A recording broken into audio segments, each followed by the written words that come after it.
సర్వ సృష్టిలోని జీవరాశి అంత నీదు మహిమనే ప్రస్తుతించగా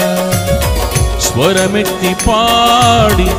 నీ మహిమ కార్యములను ప్రతి స్థలమునందు ప్రకటించెదా సర్వ సృష్టిలోని జీవరాశి అంత నీదు మహిమనే ప్రస్తుతించగా స్వరమెత్తి పాడి నీ మహిమ కార్యములను ప్రతి స్థలమునందు ప్రకటించెదా నీవే మార్గం నీవే సత్యం నీవే జీవం నిన్న నేడు రేపు ఒకటిగా ఉన్నవాడవు విడువవు ఎడబాయవు నా యేసయ్యా నిన్న నేడు రేపు